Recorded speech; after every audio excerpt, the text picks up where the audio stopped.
Spearfishing has or will strike your business, wreaking havoc on your employees, brand, and your bottom line. Spearfishing can't be stopped by traditional email security solutions because messages appear to be legitimate from your boss, a trusted colleague, or a vendor asking you to wire money, confirm login credentials, or worse. Barracuda Sentinel is artificial intelligence for real-time spearfishing and cyber fraud defense. Reclaim your email in minutes with zero impact on network performance. Visit barracuda.com/AI. This is the Dan Le Batard Show with the Stugotz podcast.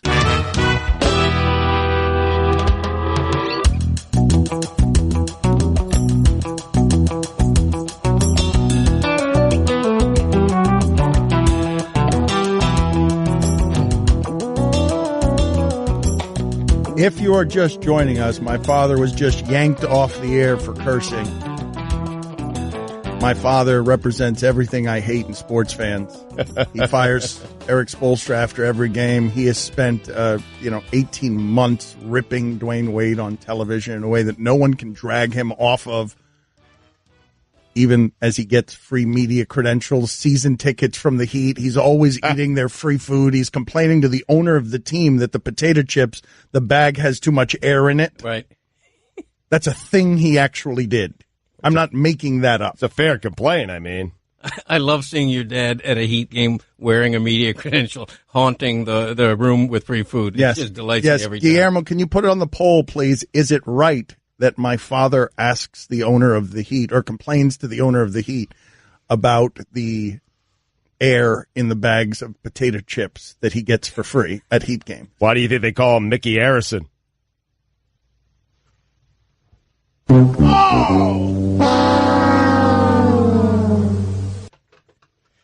It's a good try, though, man. You went for it. I know. That was an uppercut. Take big hacks, man. That's your ally.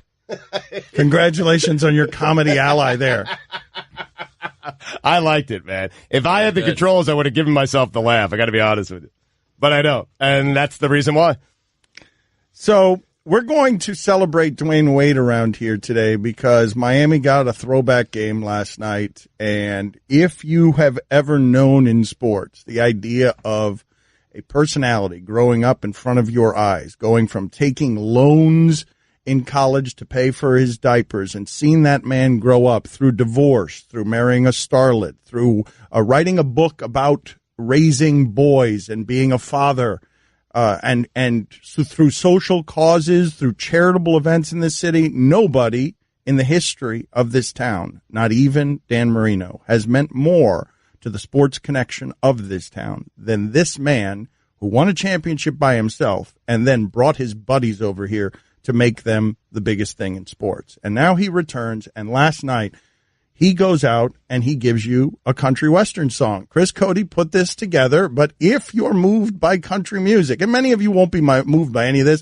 you'll find it syrupy, you'll find it hacky. It will not have an emotional investment of any kind for you to see a broken 36-year-old dude take 18-foot jumpers, these looping shots over Ben Simmons. Buttery. As Ben Simmons comes to take his stuff. Ben Simmons, 6'10" point guard. That's right, 6'10". He is an extraterrestrial. And Dwyane Wade broke him and Philadelphia over his knee last night. He gave you a legendary performance by a legend at an age when you don't get to be efficient like that. At the end, man, Michael Jordan was just taking jumpers, too, and he wasn't making very many of them because it's hard to get to the rim, and it'll break your body. And Dwyane Wade's body has been broken by trying to get his points at the rim all these years. And when Wade does that at age 25, I don't care what he says, he can't appreciate it the way he appreciated it last night.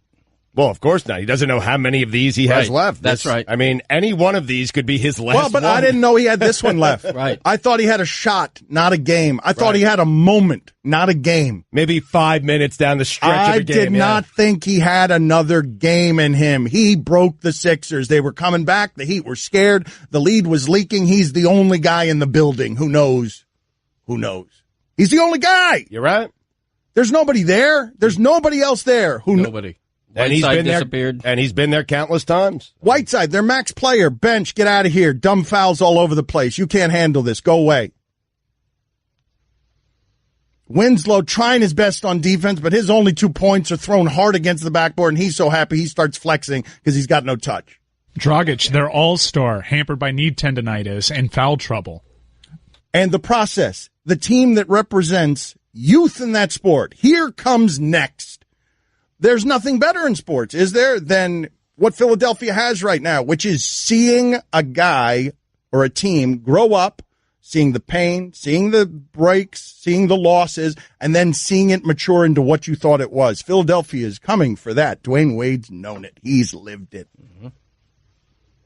Like he is the stuff Ben Simmons wants is in Dwayne's rearview mirror, and Ben Simmons went to get it last night, and Dwyane Wade said no.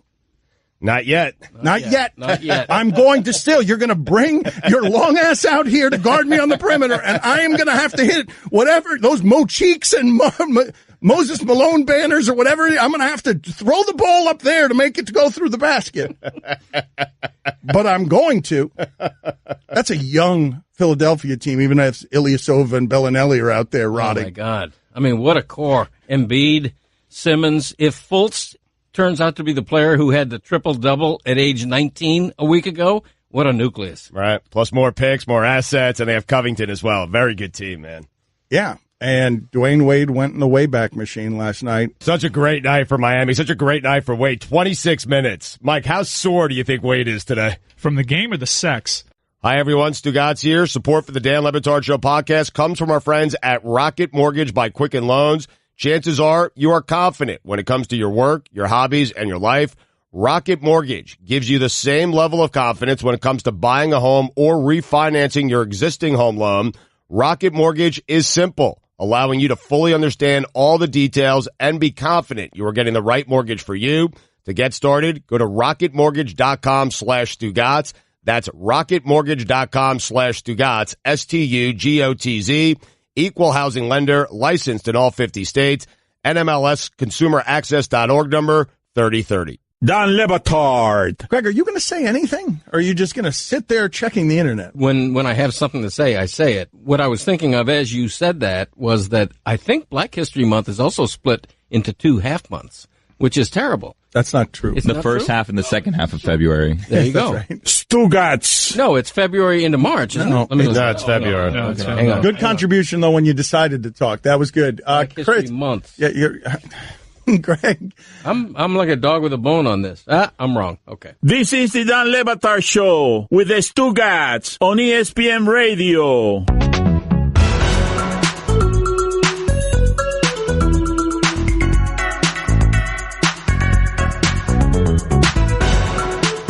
Introducing the all-new ESPN app, now with ESPN Plus. What's ESPN Plus? It's ESPN's new streaming service available right in the ESPN app, and it's awesome. With ESPN Plus, for just $4.99 per month, you get thousands of live sporting events, including MLB, NHL, MLS, and Top Rank boxing, and a full library of movies and documentaries, including the entire 30 for 30 collection. And our listeners can take advantage of a 30-day free trial of ESPN Plus presented by Amex by signing up with the ESPN app today. The all-new ESPN app featuring ESPN Plus. Check it out today. Greg Cote giving the Straight Talk is brought to you by Straight Talk Wireless. Best phones, best networks, no contracts. We are a Miami show, proudly Miami. Greg Cote of the Miami Herald has been writing sports in this market for 4 decades. But if you think today that you will not like our Dwyane Wade talk, because we are going to be intensive on Dwyane Wade for a variety of reasons that have very little to do with sports and everything to do with the connections that get made emotionally between our artists, our entertainers, and our community. Because people outside of South Florida are ripping us. They're That's saying, fine. hey, you want a playoff game, get over it, act like you've been there. No, of course. And this is the reason we're doing this, just so you understand it, because a texter writes in, that song was about as poorly done as it could have been under the circumstances. If you are listening to this stuff and you don't have any emotional connection, if your emotional connection is just, I pay attention to sports, but it's not a real emotional investment in someone you've seen grow up, because I want to ask you guys this question. What's better for a fan base than what the Sixers presently have, which is you're going to get to see all these guys 76ers might know what they're doing. You mean with the process stuff? Was this another form of the process? No. Where you get to wait again? Don't you think they know this? That obviously the injury is more concerning. Don't you think they'd want him out there? Let me tell you something. Of course they'd want him. They engage. What did he say? The man has been on the record saying they're babying him. That's what he said. You're missing the point about the vulnerability. Molly, Stephen A. Go ahead. Kids at home. Kids at home. It is not. All right, this is where we leave you, Max. Once we get to the kids at home portion, we are gone. But what's the better feeling that a sports fan base can have? Give me the one. I mean, outside of winning the championship, than winning the championship with a team that you've seen grow up before your eyes, maturing, suffering, losing, Markelle Fultz being broken, Ben Simmons. Sixers don't play Joel Embiid, and they lose this series. When would the series end? Is it safe to say maybe April 24th? Okay. About a week from today? Okay. And I mean, when the season start next season? November? Yeah. Excuse me, deal with the thing then. And listen, if the man, if something happens to his eye, you think they can't beat Miami without Embiid? Let me give you another scenario. What if they win? They're talking about Joel Embiid, and they're talking about that he thinks they're babying him. And I love when we're doctors on television. It's so funny. I miss the NBA playoffs, and I love it every year because the violent swings that the media takes from after game one, they can get past the Heat without Embiid, and now just bring him back at all costs. It's weird, right? It's weird, and it's funny. Man, that process is not about this season. That process is about where they are years from now, and you need to keep that dude healthy. Mm-hmm. Yeah, I mean, if you're a Sixers fan, you're going, wow, we should be really good for the next 12 years. And what other team in the NBA can say that? But there's nothing more important in Philadelphia, maybe in Philadelphia sports, but certainly in Philadelphia basketball, than keeping that dude healthy. You think Hassan Whiteside's rooting for Joel Embiid to come back? And not because of competitive nature and a rivalry, because it's the only way he can do anything on the court. For minutes? He was awful yesterday, getting dumb fouls, sent to the bench, 15 minutes. You got a max player doing nothing, and then Dwyane Wade is bailing them out with in a way that's funny and great. And, I mean, he's arguing with Kevin Hart during the game, and then on Twitter he's telling Kevin Hart that he's not welcome in Miami, and he puts a wedding ring emoji up there to signalize. Put the man back in the lineup Saturday, game 4, if you lose game 3. Yes, it is. No, it's not. Yes. Oh, to you, Mr. No. B. Really? No, because you settle for mediocrity. Oh, you do. No. You do. It's about winning championships in Philadelphia. Careful with that word. That sounded like the word my father got dumped for saying. Because Beetlejuice, Maximilian, whatever you want to go by. Pluralize I'm sorry. I may be missing something. Did you become a doctor and I didn't know this? Are you trying to tell me that orbital bone? He's basically a doctor. He's that Are you trying to tell me that orbital bone can't be fixed by October if something happens? I'm not a doctor, Molly, but I play one on this show. Where's the loser game show sound for that? Where is it? That wasn't a funny joke. Which one? What? The Kellerman joke at the end. I play one on the show. Oh, here's Stugotz. He can do every show better than everyone else. Here he is. Here comes the program director. Here he comes. I just thought it'd be funny to have imaging from our show reacting to their show. What kind of joke was that? What did they just really go back and forth with? I'm not that. You're that. Is that something that just happened? Are you a doctor? No, here's my diagnosis. No. Right. But didn't they have a back and forth that was almost literally just seconds ago? Not me. You are. I'm not that. You are. Oh, God, I love that show so much. Yep. It's the best thing we do. No doubt. Maybe ever. Yep. That sports debate, man. Better than SportsCenter. Better than anything this network has done. First Take is the best thing in the history of the network. Yeah, or Stephen A. Smith. Stephen A. Smith in particular. Yeah, no, well, that's the best thing in the history. Yelling into a camera. Yes, it's amazing. Yes, it is. Anyway, getting back to this Dwyane Wade revolution and rejuvenation last night, Mike. Here's the thing: where is that? I understand that if you're not moved by the emotional, syrupy roots of this kind of story, it ends up all sounding to you like that Carolina Panthers guy while they were making their 15-1 run during the season, who the Carolina Panthers loved this guy, and he was terrible, and the rest of us did nothing but laugh at this guy who Cam Newton was great, and there was just this fan in Carolina who got caught up in the Cam Newton 15-1 frenzy, and what happened after that? Carolina Panthers with sharp teeth and claws. We growl to win this game. We call pro football. Our offense and defense so intense. Your team will be the losers if you got a lick of sense. You dig the NFL, my lyrics and my rhymes. You eat up what I'm saying, spit and fly hip-hop lines. Lightning fast, big black cats, Panthers kicking. Yo, with a TD or a field goal, gonna get that W, dominate the foe. Carolina Panthers with sharp teeth and claws. We growl to win this game. We call pro football. His roar is really good. Dan Batard. Well, coffee is America's drink. A man is never more a man than when he's got a cup of coffee in his hands. Although I love it when I see a woman drinking coffee. Stugotz. Coffee means hot coffee. Iced coffee works against the coffee brand. Coffee is hot coffee. It can be black, it can be sweetened, lightened, but coffee is hot coffee, but unquestionably that's America's drink. Can't be a frappuccino? No. Right. No. Does it not go without saying that that would be an excellent back in my day if you believe in this so strongly? The idea that coffees have mutated into all of these flavors that are unacceptable to you? I think I did one of those. One of my most popular ones.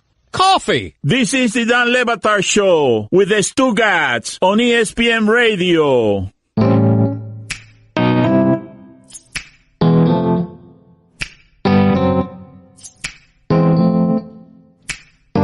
ESPN Radio is presented by Progressive Insurance. Guest on the Dan Le Batard Show appear via the Shell Pennzoil Performance Line. Brian Windhorst going to be there in 1 hour, 11:30 a.m. Eastern. Get the feeling of being rewarded with gold status at Shell with the Fuel Rewards program. Download the Fuel Rewards app. Join and start saving 5 cents a gallon today.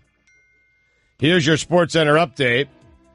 Following the 76ers Game 2 loss to the Heat, an injured Joel Embiid went to vent on Instagram, saying that he's, quote, bleeping sick and tired of being babied. Nick Mangold has retired, and finally, 247 Sports is reporting that ESPN's Mina Kimes is reporting that the Steelers are going to trade up to take Lamar Jackson. She reported that yesterday on the show in her her A+ mock draft. For all the latest headlines and information, tune to the SportsCenter on ESPN Radio all throughout the day. Greg Cote of the Miami Herald in with us. If you're just joining us, we were talking earlier about the idea that T.J. McConnell, who plays for the Sixers, looks like every person in your life ever named Shane. And so now a white Shane has written in, I'm a white Shane, and I've met 2 black Shanes in my life. We were arguing about whether Shane is a white person name or a black person name. Another guy writes in here, Greg Popovich looks like Santa Claus going through a midlife crisis. Does he, Guillermo? Yeah. Can you put it on the poll? Does Greg Popovich look like Santa Claus going through a midlife crisis? Looks a lot less genius, doesn't he, when Duncan and Kawhi aren't out there?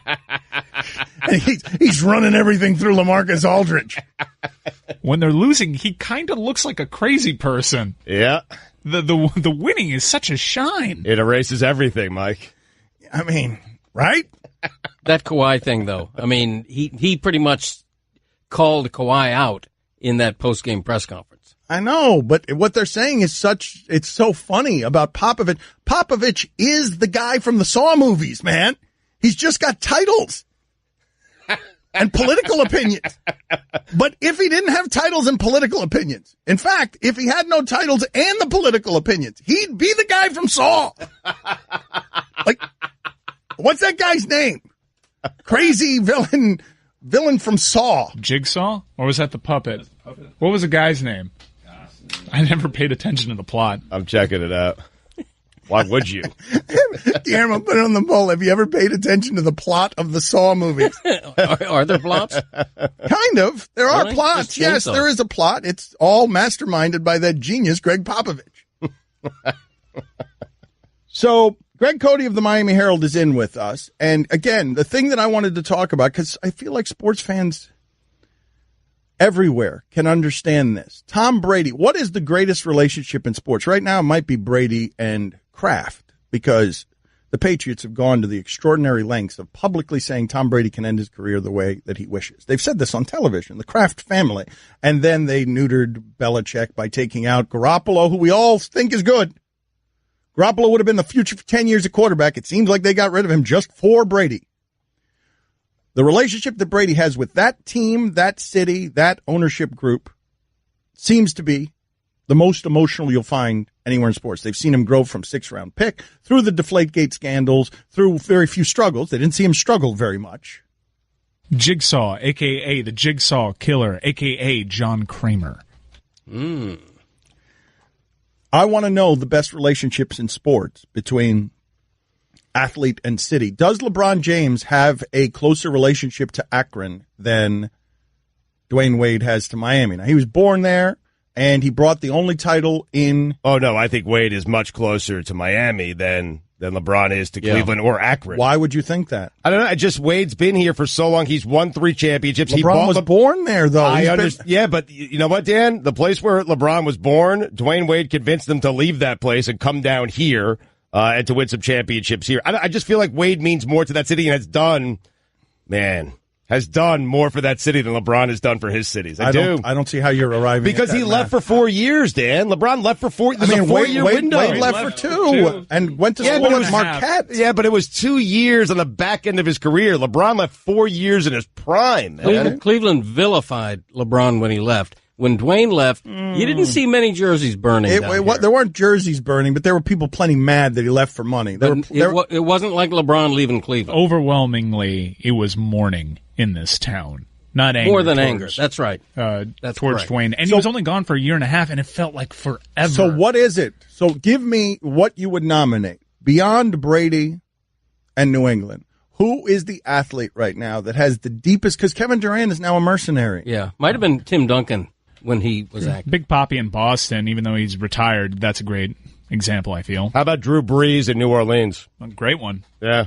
That is good because he brought them a title, but it's just not quite the same thing because he started with another team. How about Dirk in Dallas? That one's good.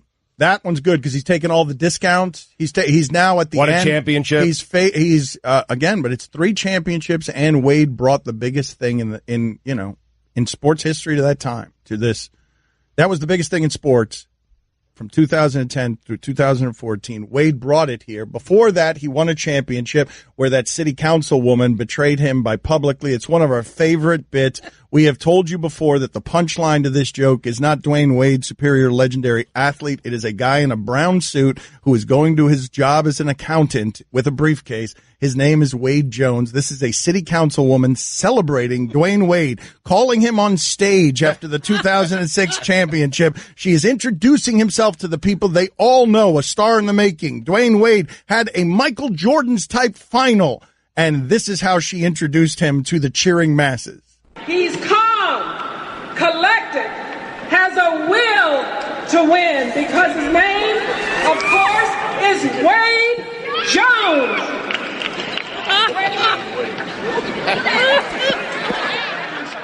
Okay.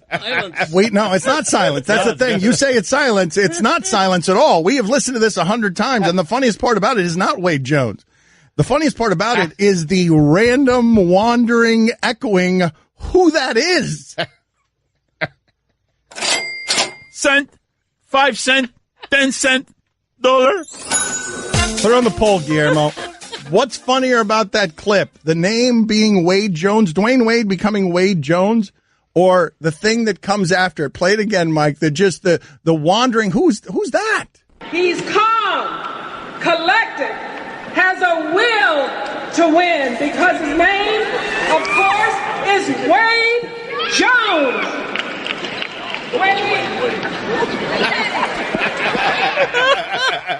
This is D. Wade, and you listen to the Dan Le Batard Show on ESPN Radio. Next, you're holding up the line, ma'am. What did you say? You're next in line for the water slide, ma'am. Feet forward and enjoy the ride. Okay, dearie. This does look fun. Whee! You melted me. I've melted. The Wicked Witch of the West on a water slide? Surprising. What's not surprising? How much you could save by switching to Geico. See what you've done. Oh! Geico. 15 minutes could save you 15% or more. Dan Le Batard. How much money does Sister Jean actually get? None. Stugotz. How do you know that? Because I do. Well, you don't know that. Right. I was actually making a play on words. It went right over your head. I did. I'm sorry. My bad. I missed the joke. Yeah. I don't get the show. Let the joke sit. Let the joke sit. Yes. This is the Dan Le Batard Show with the Stugotz on ESPN Radio.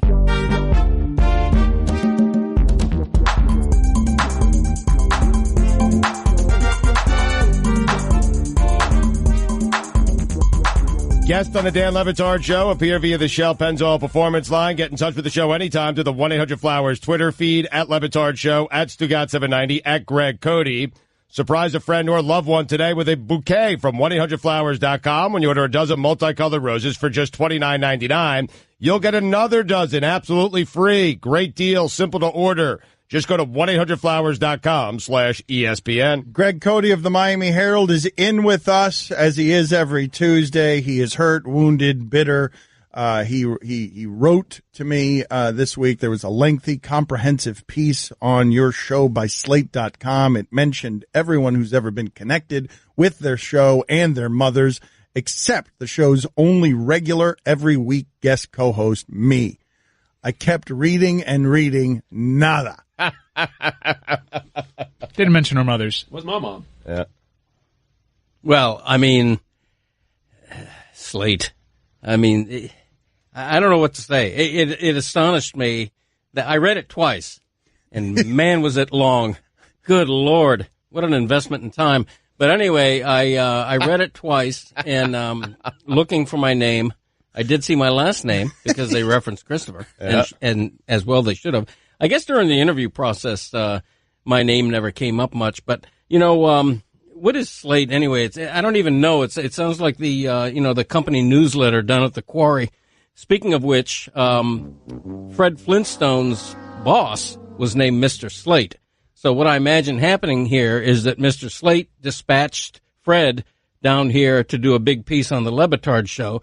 Fred brought Barney to be his researcher. And so at the end of the whole process is like, hey, Barn, did we cover everybody? Well, yeah, we did, Fred. And that's how it happened. So, I got left out, and I'm not bitter.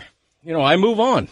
I want to be bigger than to be angry about, being egregiously omitted from a show that I've been a big part of for years. I don't take offense at that. Just because the writer, who's the writer? He's that guy who ripped off the British show and rewrote it. I'm not bitter. I'm fine.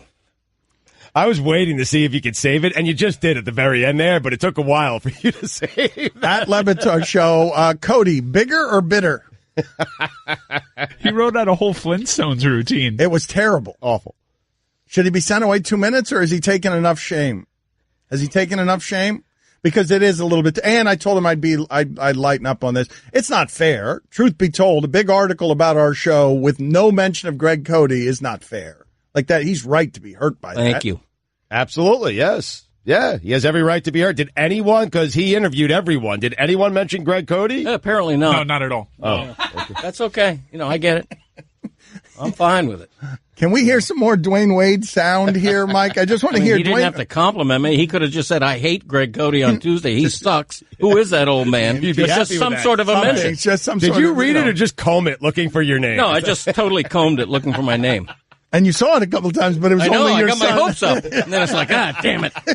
It's just the fruit of my loins. Right, exactly. It's not better than nothing. I mean, misspell my name. Put 2 G's on the end. Just do it. Just get it in there. All right. Christ. So we're trying to get a hold of Kevin Hart. We're told he's not that hard to get a hold of. He's available. He's generally available. He's got things to promote. There are always things to promote, like his new underwear brand. And Wade lit him up last night, and during the game, they're friends. Didn't they do a movie together? I know they did a project together during the 2010. Hell, they helped make Kevin Hart more famous. The Miami Heat helped during that period. Mm-hmm. Kevin Hart's association with LeBron and Wade helped make him, the comedian who's selling out football stadiums on multiple nights. Before he got that famous, he used to be the referee at celebrity basketball games and all that kind of stuff. He did a Nike commercial. They did one together, Wade and Kevin Hart. And so now he's coming after, Dwyane Wade, though, is coming after Kevin Hart in a way that's unusual. Because you could be friends, and Dwyane Wade coming after you on Twitter saying you're not allowed in Miami and putting up a wedding ring when you've had a cheating scandal with your wife, that's hitting a sensitive area. Maybe they're just joking around, but throwing a wedding ring up there when Kevin Hart had a bad Miami scandal is pretty risque for a Dwyane Wade who hasn't done a lot of stuff like that in the past. So, Mike, what would be your best guess? He and Kevin Hart are good? Oh, yeah, they're just playing around. All right, so Kevin Hart jokes about that now. Okay, but Kevin Hart jokes about that. But let's listen to the Dwyane Wade sound here, and I want you guys to tell me whether or not Philadelphia is going to like the idea. Fans do this all the time. They get mad at the guy. Spike Lee's fame, of course, in sports comes from Reggie Miller burying Spike Lee. Remember how Charlotte turned on Purple Shirt Guy because Dwyane Wade went off in that series. Is Philadelphia mad at Kevin Hart because Dwyane Wade, at a time when I thought he had a moment left in him, but not an entire game, Dwyane Wade broke Philadelphia over its knee yesterday, and then after the game said this about the tiny comedian Kevin Hart. What got into you tonight? Kevin Hart. Kevin Hart, really? Yep. Thank Kevin Hart for that. Oh, Philadelphia. Good God. Wow. That's the town you want coming after Kevin Hart. Oh, those are the sports fans you want coming after tiny comic. Oh, man. Listen to that again. You tell me how Philadelphia, the sports city of reasonable people, is going to take this right here. What got into you tonight? Kevin Hart. Kevin Hart, really? Yep. Thank Kevin Hart for that. And then, of course, thank Kevin Hart for what? Thank Kevin Hart for the way that Dwyane Wade hushed the crowd. Because he stole their soul. They are coming back. Heat fan base, Heat players, everybody afraid. It was clear Philadelphia was coming back to win that game. And then it's Dwyane Wade steal, dunk, Dwyane Wade assist for a dunk, and then the joys of hushing that crowd that wanted to get back into a home playoff game. It's a great feeling. When you go into that bag, especially when you're on the road, when you got people like Kevin Hart talking on the sideline, when you got the crowd, going through and saying all the things they're saying. I heard a lot of things tonight, and it's all just used as motivation. And to be able to hush a whole crowd, that's a great feeling. That's a feeling that I hope my son feels one day. Nice. He didn't sound like he was kidding either. That first little snippet where he says Kevin Hart, blame Kevin Hart for that. He didn't sound like he was kidding. Okay, but I like that was in character. I feel like he might have been doing some straight man there. You're not buying it, are you? This is very strange that you're buying this as a real rivalry. Look, it's not. He didn't look. It's the wedding ring cheating scandals. If Kevin Hart is now joking about it, you did say that. If Kevin Hart is now joking about it, maybe cheating scandals can be complicated for people, though. I mean, maybe he cleared it with Kevin Hart. Maybe Kevin he texted him saying, "Hey, I'm going to do this" before he did it. Kevin Hart probably wrote that joke for him. Exactly. And he'll write the next few chapters as well. Yes. But it'll be friendly for now until Philadelphia turns on Kevin Hart. Have they already? It's going to happen. I mean, this city turned on Greg Cote when he wrote that Trade Marino column. There are things that will stick with you for years. Wait a second. The city turned on you, Greg, for that column? Oh, I still hear about it. Why? Great news. There's a quick way you can save money. Switch to Geico. Geico could help you get great coverage at a great price. And it only takes 15 minutes to see if you could save 15% or more on car insurance. Go to geico.com today and see how much you could save. Don Batard. Stugotz lies so much, and he doesn't take inventory of his lies, that even when he's telling the truth, we don't believe him on anything. What's wrong, Stugotz? What are you objecting to? I mean, listen, I've done this to myself, so I'm frustrated at myself. I'm not going to lash out elsewhere because I understand why everyone would think that I was the one who did this. But I am sitting here telling you guys that I did not do it. Stugotz. You absolutely took a bite out of a piece of pizza and put it back with the rest of the pizza. It was me. This is the Dan Le Batard Show with the Stugotz on ESPN Radio.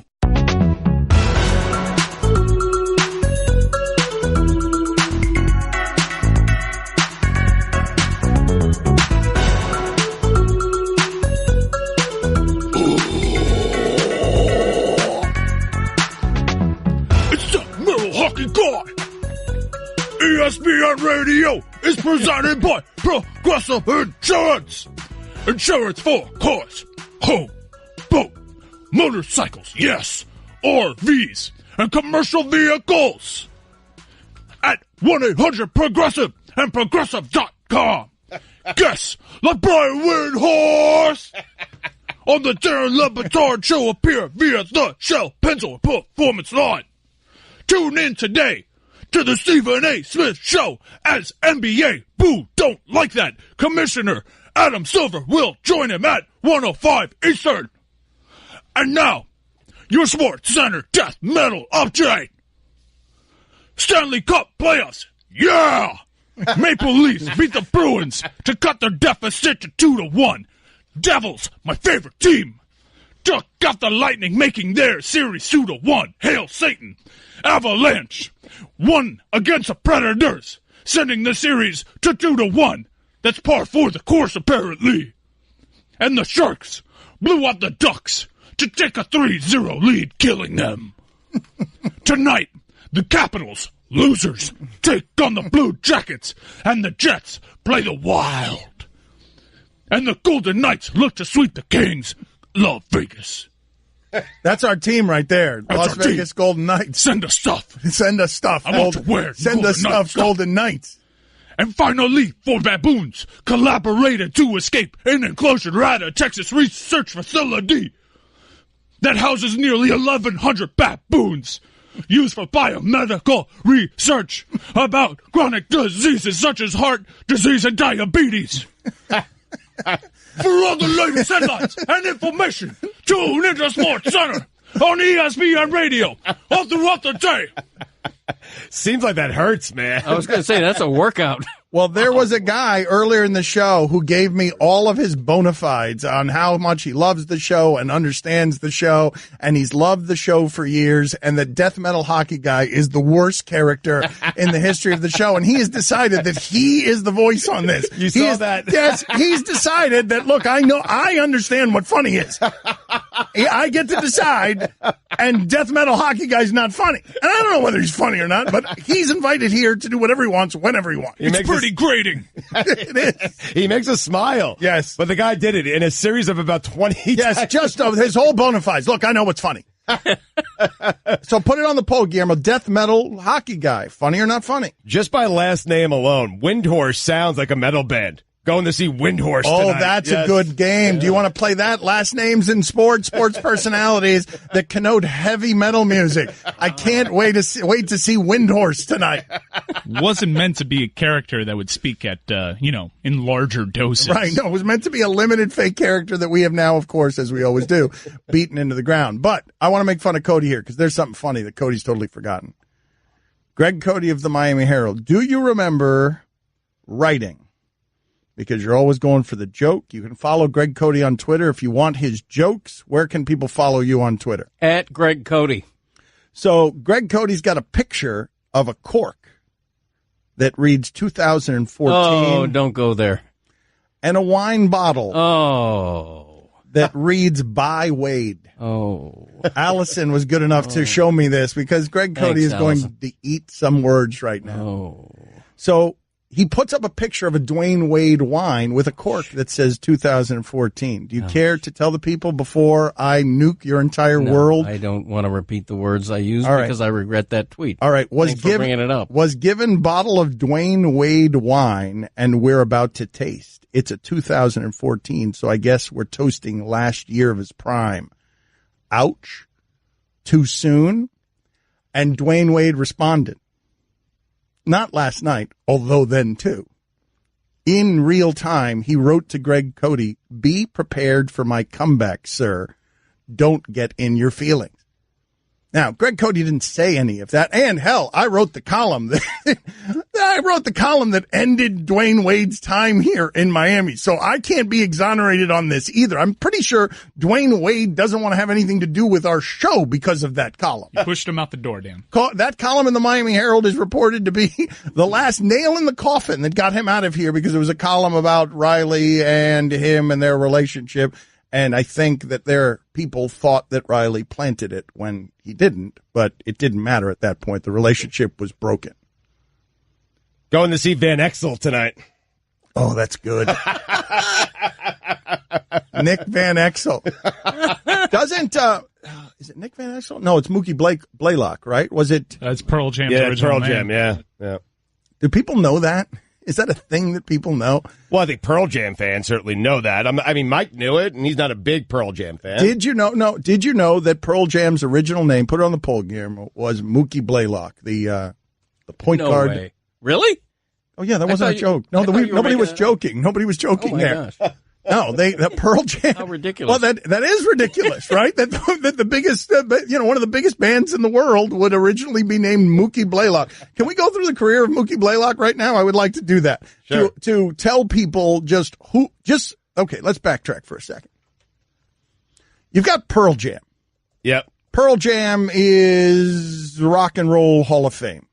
Whether you like them or not, they're plenty polarizing. But as a band, Eddie Vedder, I remember the regret I had one time. I made fun of Eddie Vedder and the idea that he was playing solo a ukulele. Don't you dare do that, No, man. I made fun of it because I thought the idea of it was ridiculous, but I heard it was amazing. I heard everything about it was amazing, that his voice is amazing, that you really don't understand how good Eddie Vedder is until you've seen him stripped down. Went to those shows, man. They were incredible. He did a couple down here, and they were fantastic. And you have to be careful because you rip Eddie Vedder, and they'll come after you. Right. The fan base will come after you. Okay, but now, again, this is one of the biggest bands in the world, and Eddie Vedder comes from a time we're not even making rock stars anymore. We're making hip-hop stars or pop culture stars or Taylor Swifts or Katy Perry's. We're not doing this anymore with Eddie Vedder's not even allowed to exist, is he? Who the hell is Eddie Vedder now other than all the old rockers? Bruce and, just all the Rolling Stones are still roaming the earth out there. And Jack White, maybe?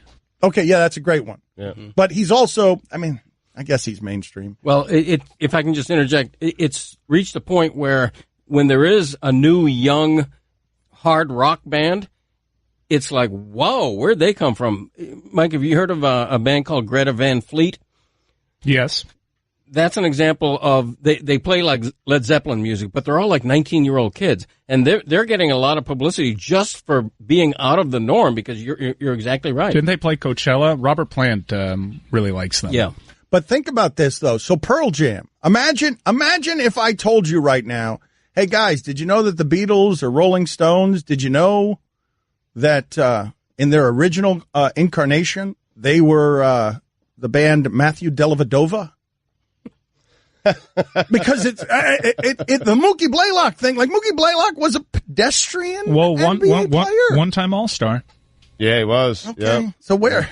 He was an All-Star in 93, 94. Really, as Pearl Jam started to hit their apex, so did Mookie Blaylock. Yeah, well, no, really, his apex was at Oklahoma under Billy Tubbs. That's when Mookie Blaylock played his best basketball. But Pearl Jam named their album 10 because of Mookie Blaylock's number. Who was the better Mookie, Blaylock or Wilson? Put it on the poll, Guillermo.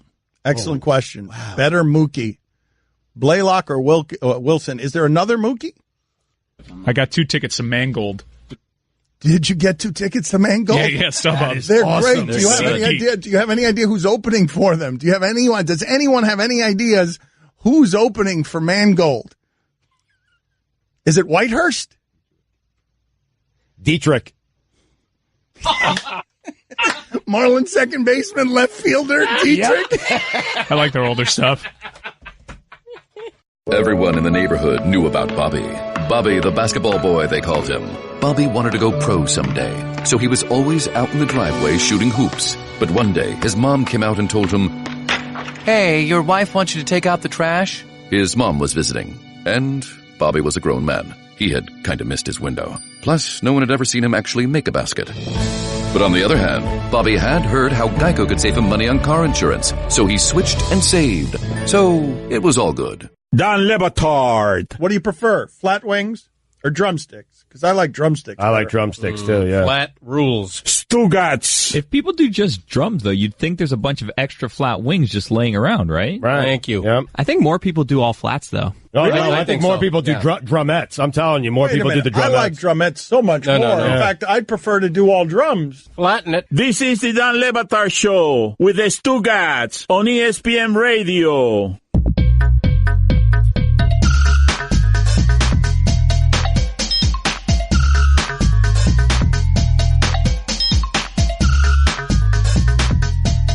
Brian Windhorst going to join the show in about 15 minutes. Get in touch with the show anytime to the 1-800-Flowers Twitter feed at Le Batard Show, at Stugotz790, at Greg Cote. Guys, it's time for Straight Talk. It is brought to you by Straight Talk Wireless. Best phones, best networks, no contracts.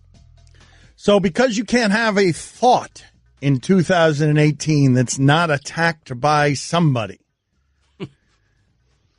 the amount of people writing in thinking they're clever or fun or just shouting their music superiority because I deigned to put Pearl Jam in the same sentence with the Beatles and the Rolling Stones, and the amount of come on mans I'm getting from it's a famous band is all I meant.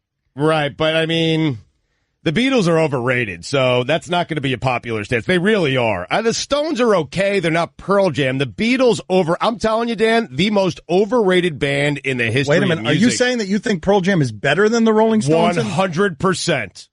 Than the Beatles. I didn't say anything about the Stones. Of course. The Beatles. Okay?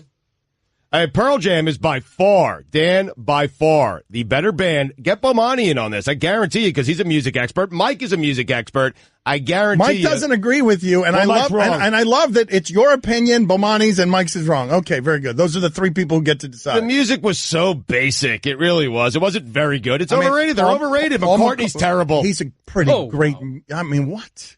He's a great musician. Stugotz, even nobody, people could dispute whether or not Paul McCartney is overrated or not.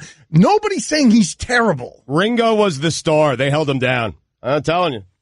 How about that? Did you even get the joke you just made? No. So, Ostertag broke up. Oh. Ooh. But you know who's getting back together? Nurkic. So Zarniak. Whoa!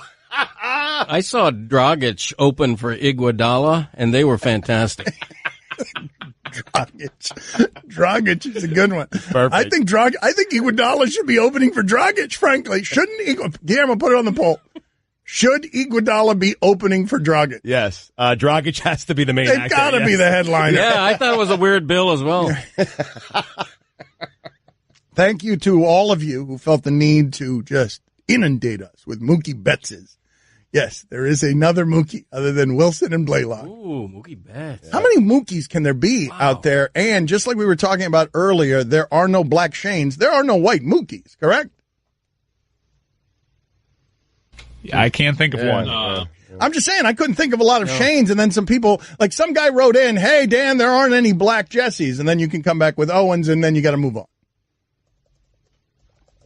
I was at the concert when Blackistone played Shea.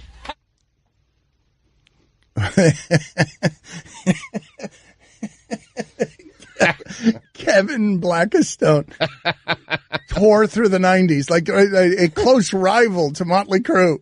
I mean, it was basically, you know how the Beatles and the Stones were? It was Urlacher, Mozgov, and Blackistone. Happy 46th birthday to Tony Baselli. Happy birthday to him. I don't care. Good luck. What about Gubiza? Wow, that's a good one. Came over from Europe. I'm wise to him, though. Gubiza. How did Gubiza get big? Gubiza, one of the great names in the history of Kansas City sports. Is it really? Yes, but could Gubiza open for Biancalana? Or is Biancalana too cumbersome? More prog rocky. Yeah, I don't think Gubiza could do that. Could he open for Saberhagen? Oh, man, they were great. Wow. Did anyone nominate though Yager? Has Yager been nominated yet as a heavy metal band? No. Happy 57th birthday to Boomer Esiason. Happy birthday to him. I don't care. Good luck. Casperitis. Now, wait a minute. If Bianca Lana can't be a metal band, why does Casperitis get to be one? It seems like there are too many syllables there. I mean, who's going to get tickets to Bianca Lana? I mean, Casperitis sounds right. Hey, I'm going to Casperitis tonight. Mm-hmm. Yeah. I love death metal. I hated how hair bands ruined everything. When Prescott came along, it just ruined everything. Yeah. Roy, a big metal expert back there. What are we supposed to do with Dwyane Wade yesterday took over basketball for a night with one of those throwback games, and it was just mid-range jumpers. It's actually hard sometimes to watch Dwyane playing these days because you remember the athlete that he used to be and the idea that he has to get by on craftiness and stuff when he was the height of athleticism at one point. It's amazing to watch that evolution, and it's amazing to see it beat and shoot over Ben Simmons, the future of that position at that size. You're asking what we do with it as content creators, having to drive sports talk radio? Yes. Well, naturally, you have that performance, and you start asking, where does Dwyane Wade rank all-time two guards?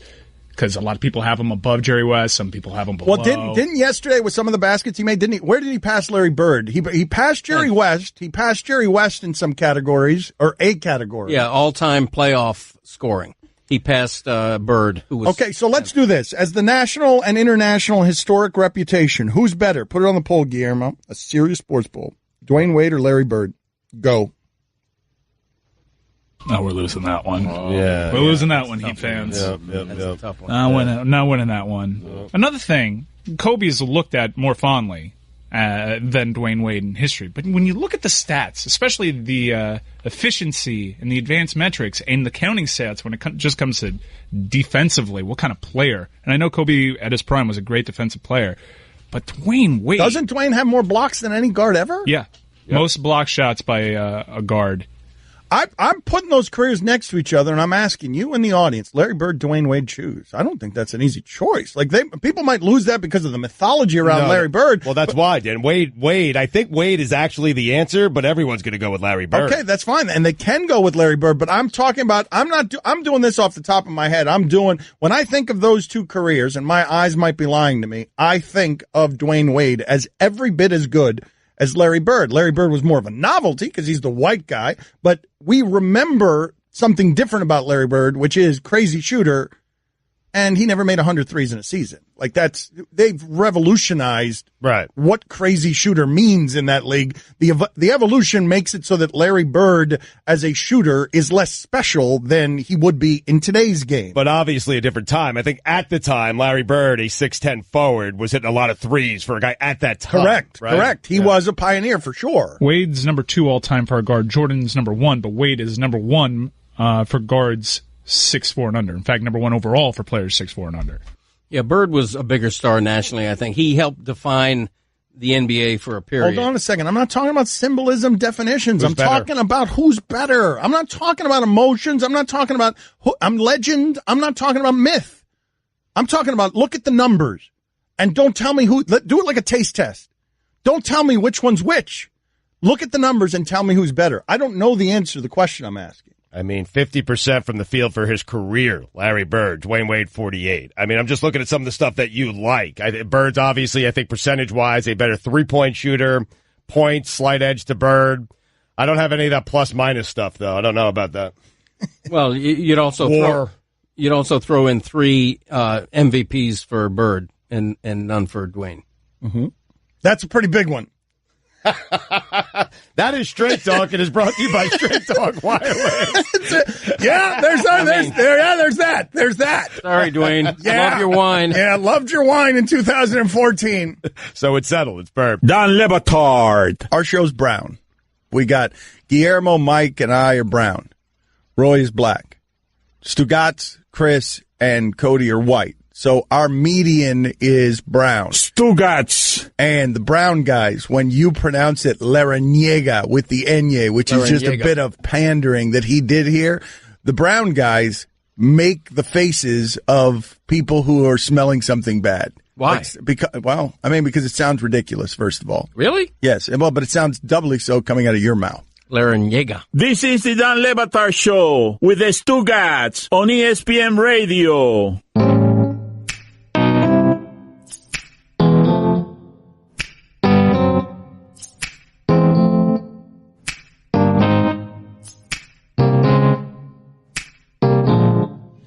ESPN Radio is presented by Progressive Insurance. Brian Windhorst going to join us in just a minute here on the Shell Pennzoil Performance Line. We always love having him on. Here's your SportsCenter update. Desiree Linden became the first American woman since 1985 to win the Boston Marathon. Congratulations to her. That is awesome. The Knicks have not expressed interest in former coach Jeff Van Gundy, but Mike Woodson, they have interest there. What a joke. I hate being a Knicks fan, man. I do. Not a fan of this guy. And finally, Tesla reportedly failed to disclose some worker injuries at its factory, but has largely dismissed the story, alleging it was backed by a pro-union extremist organization. In more impactful news, Tesla missed this target for the Model 3 after announcing production delays. Shocking. Tesla's future as a mass-market automaker is directly tied to the success of the Model 3. More than 400,000 people have pre-ordered, one paying $1,000 refundable fees to do so. This guy's a joke. I'm telling you, he's taking your money. For all the latest headlines and information, tune in to SportsCenter on ESPN Radio all throughout the day. He's taking your money and not giving you anything back. That's the problem. Ideas, dreams. Windhorst will perform here in moments. We will get a taste of some Windhorst. Is Saltalamacchia a good band? They were good. Saltalamacchia was good? Great. Yeah? Fantastic. So would they headline over Mustakas, or would Mustakas headline over Saltalamacchia? Wow. In 2018, you go Mustakas. Yeah. I want to also ask on the poll, please, Guillermo, put this on the poll. What was the more ridiculous opinion had in the last segment? Me saying Wade might be as good as Bird, or Stugotz saying Pearl Jam is better than the Beatles and the Rolling Stones?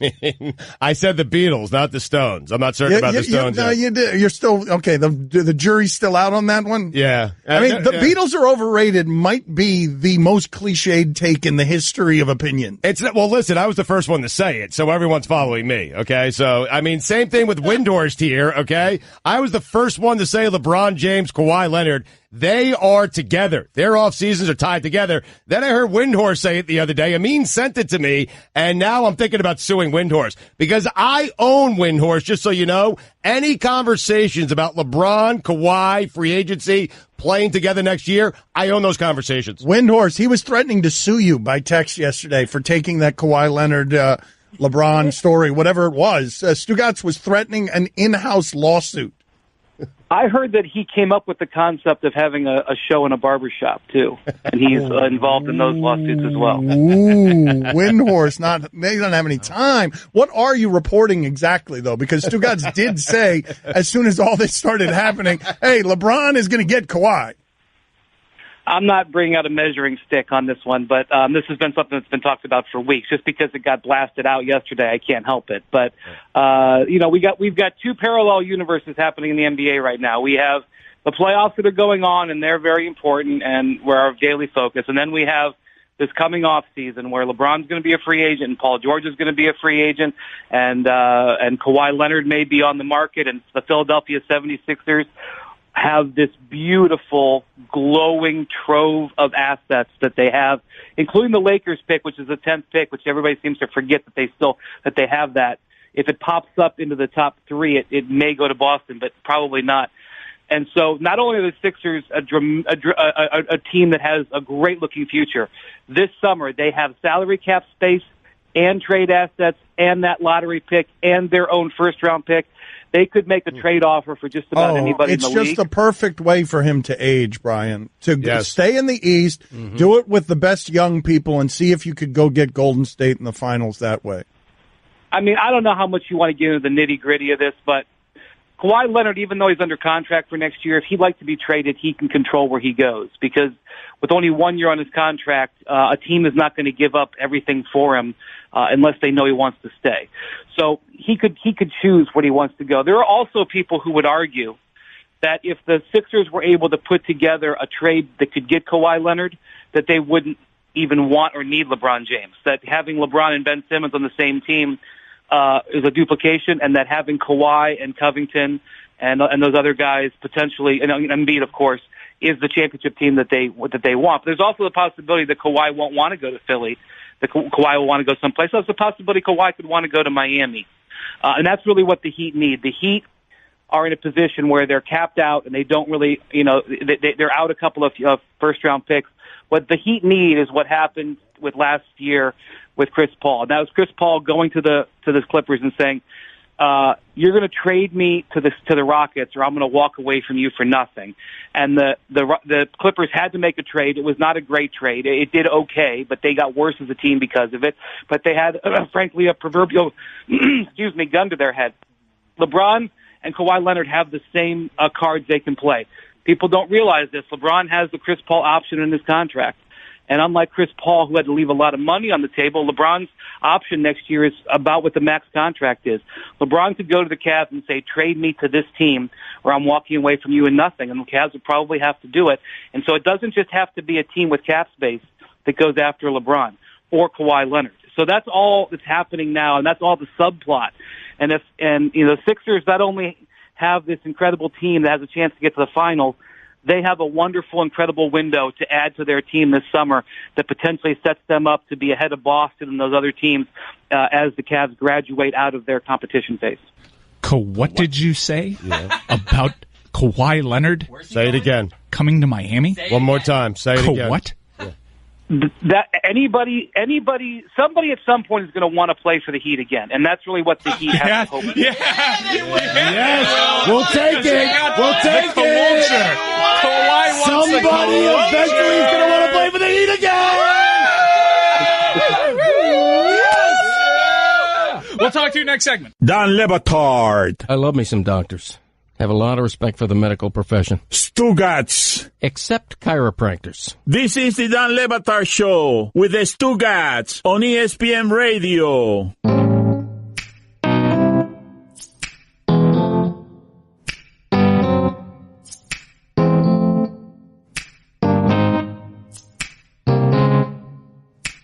We'll continue with Brian Windhorst in just a second here on the Shell Pennzoil Performance Line. It's time to look at the next generation with the NFL Draft just 2 weeks away.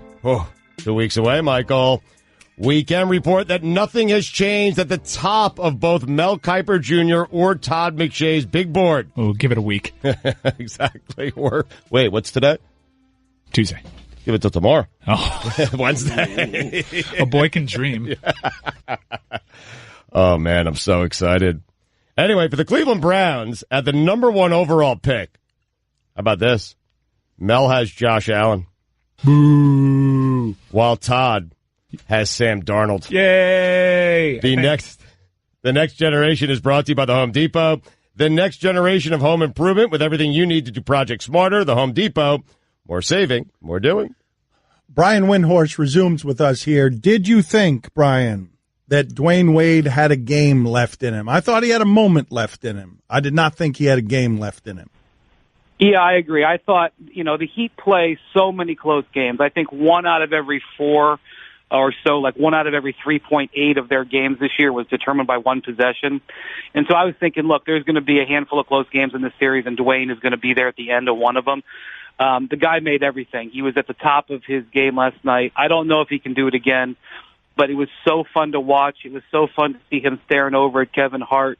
I really thought that the Sixers had the momentum at the end of the game, and the Heat buckled down, and Dwyane made a couple of plays, and the dagger jumper to win it was a great moment. And he's gotten the Sixers twice now. He hit the game winner back in February. I mean, the Sixers only lost like 3 games in the last 8 weeks, and the Heat have beaten them, I think, 3 times in that span. I think 3 of their last 5 losses are to the Heat. So I always thought this was going to be an interesting series, and I know the Embiid factor weighs big out there. But Dwyane Wade, I had so much fun watching that game last night. It was really enjoyable. Brian, I've heard a lot of people say that what LeBron is missing, what this Cavs team is missing, is a second guy who can get his own off the dribble. And so I wonder, armed with hindsight now, do you think the Cavs made a mistake allowing Dwyane Wade to go? He can't do that every night, but he can do it once in a while. You know, it's one of those things. At the point when they made those decisions, the Cavs had decided that Dwyane wasn't going to play anymore. And you know, I'm one of these guys who laughs when people make sweeping announcements in an NBA season, because the NBA season is so long. Playoff series are so long. Playoff games last forever. So when anybody says something is in stone in the second quarter of a playoff game, I laugh, much less the whole season. So they had gotten to the point where they pretty much forced Dwyane into the decision, because Ty Lue had decided that Dwyane was becoming a bit of an issue in the locker room. Now, I wasn't in the locker room, so I can't tell you why. To me, I thought Isaiah Thomas was causing issues within the locker room, but there were people with the Cavs who told me that they thought Dwyane was a bigger issue than Isaiah Thomas, and if there had to be one of the two to go, that they would have wanted Dwyane to go. That stunned me. But I will say that from day one, Dwyane was not a great fit in Cleveland. I mean, LeBron said it the first week of training camp, that he had to petition harder than he ever thought to get Dwyane onto the team. So it may not have been a great fit, but I'll tell you, at the end of a tight game, you know, one of the things LeBron is looking around and seeing is he doesn't have a lot of experienced guys out there. And Ty Lue has gone with less experienced guys early in the playoffs here. One thing you can guarantee from Dwyane, you can't maybe guarantee he's going to hit that turnaround jumper every night, but you can guarantee him playing smart at the end of games. But the Cavs made up their mind. They had their reasons, and they did pretty well after the trades. I don't think they really regret it. Brian, Hassan Whiteside's a $100 million player who's like a situational guy now. He's disappeared in the first two games of this series. What do you make of his future with the Heat? Yeah, I don't know what his future in the league is, because if you watch the way the game is played, it doesn't, bode well for him. I mean, just to shift it elsewhere, for example, I was at the Portland, New Orleans game the other night. They have a really good center in Jusuf Nurkic. He's going to be a free agent. He's looking for one of those $100 million contracts himself. The Pelicans ran him off the court. They had to take him out of the game late in the game. He's really good. He's one of the best defenders at center in the league, according to the stats. Because the way the game is played right now, if you have real active players that spread the floor, it doesn't behoove your big man.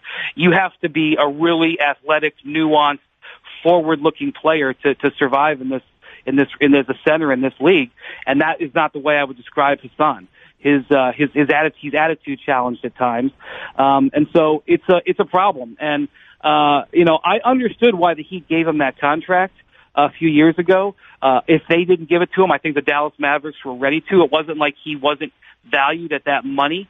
But I question whether or not he's a great fit in the league going forward. And the reason that's a problem is if the Heat ever wanted to trade him over the next couple of years, I think they're going to have a very hard time doing that. So it's not just Hassan. Some of it is the game that has changed. And Eric Spoelstra has been on the leading edge of that change.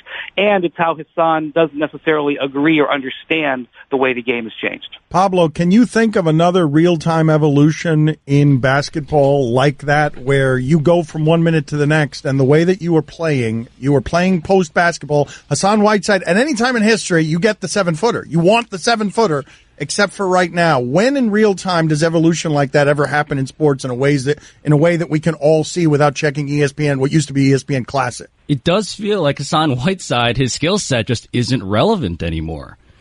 It just doesn't feel that way. And one of the things that's happened is we are seeing human beings unlike those that we had ever imagined. And I don't think it's too much to say that. I don't think it's too much to point out that, man, I stood next to Joel Embiid once, and that dude has skills that make other giant dudes look incompetent. And so for Whiteside, if you can't figure that out, I don't know if there's a parallel. The game has done a thing where not only, it used to be that big was how you won basketball games. And then it was a thing where skill was how you won basketball games. And now you have to be big and skilled. And if you're not both, you're kind of irrelevant. Well, because it's interesting, because Brian brought up Nurkic, and he's right. Nurkic is great, but Anthony Davis is better. Well, but what do we do with this? So Stan Van Gundy goes to Detroit. He's like, I'll build around Drummond. And then it's like, never mind. Like, the whole thing collapses. Wrong skill. Yeah. Wrong skill. Rebounding was not the skill that you wanted to optimize for. But what, Brian, did you see that happen? Like, when did you notice that it was, now everyone is taking the 2 steps to get behind the 3-point line. It's not even to get to the rim anymore. It's, how do I take my 2 steps or travel backward? Like James Harden, did you realize that was happening, that evolution right in front of your eyes? When did you realize it, Brian? Well, let me give you just a real little nugget that explains it. In 2015, the Cleveland Cavaliers traded 2 first-round draft picks to get Timo Mozgov because they were so desperate to have a big man in the center. Good metal band, Mozgov. Mozgov, good metal really band. good. Mozgov, great. And now the guy has gone 2 years and barely got off the bench. And it's not because he stinks.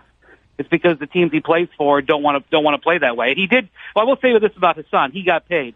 Mozgov got paid. As much as Hassan is upset about it, every 2 weeks that check comes and he can smile at that, saying that he was one of the last guys to get in on it. I look at a guy like Nurkic. It's really fascinating. There's a possibility that Nurkic could end up signing for less money than Myers Leonard, his own teammate who never gets off the bench because he signed 2 years ago. And you could even argue that that Nurkic maybe shouldn't even play that much, even though he's really good. But he could get less money than his own backup. Really, he's third string center on that team because of where the center position has gone. Now, I believe, and watching this league for the last 2 decades, I see punch counter punch, and I think there will be a team that figures out, you know what, we'll take advantage with the right big man to bring bigs back into the game. But I agree with Pablo that it's going to be a different style of big. And Hassan Whiteside, even though it sounds cliche, should probably spend this summer shooting 3-pointers. Brian, I can't think for myself, so tell me why I don't trust the Rockets. Because you haven't seen them do it before, and that's natural. Okay. Oh, wow, that's quick, efficient. Wow. Okay, Thank you. Brian, thank you. I feel better now. I mean, thank you for all the information. We appreciate it, sir. Always Have appreciate a good day. it. We'll catch up with you during the playoffs here. But I do want to talk a little more about what it is that Wade did last night. Because, Pablo, for you, what were the most surprising elements or the most amazing elements or the most fun elements? Windhorst is sitting there telling you how much fun he had watching Wade last night. Was it the same for you? It was, and that Toby Keith lyric that everyone has generated today is really perfect, but also heartbreaking. Like, the whole point is that he can only do this once, and then it's gone. And that was the once. Like, let's celebrate that, but that's it. But it can happen again, Pablo. The lyric says but it can happen once. again. It does say once, but that doesn't mean Toby Keith gets to decide. Yeah, don't take it so literally, Pablo. For the love of God, man. Really, you're coming at Cody. You're really coming at Pablo pretty hard. That's right. I mean, just look up, like, the Rap Genius explanation of the song. It's once. Were you clear. moved? Were you moved? Moved? Palpably moved? I was. Don Le Batard. Tom Ricketts is saying that the Cubs will not allow Sammy Sosa back into that organization for anything moving forward until he comes clean. And what I find absurd about that, and what a hypocrite this guy is that family made hundreds of millions of dollars off the name Sammy Sosa. By the way, he never tested positive for steroid use. And if he was using steroids, which we all assume that he was, my guess is if he was using it, the Ricketts family had an inkling that was going on in their own clubhouse. And for him to come out many, many years later and say Sammy Sosa must come clean for us to allow him back into our prestigious organization, our club, get out of here with that. Stugotz. Yeah, Ricketts didn't make money off Sammy Sosa. He won the bid in 2009. This was post-Sammy Sosa. Well, that ruins my argument. This is the Don Le Batard Show with the Stugotz on ESPN Radio.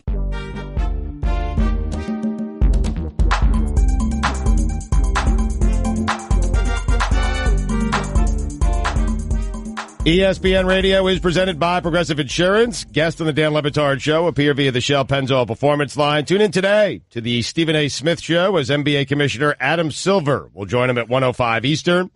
Here's your SportsCenter update. The Royals-Blue Jays game was postponed due to ice chunks falling on top of the Rogers Center's dome, causing roof damage. The Knicks are interviewing Mark Jackson for their coaching vacancy. And finally, Hulu has landed a multi-part documentary series about Firefest.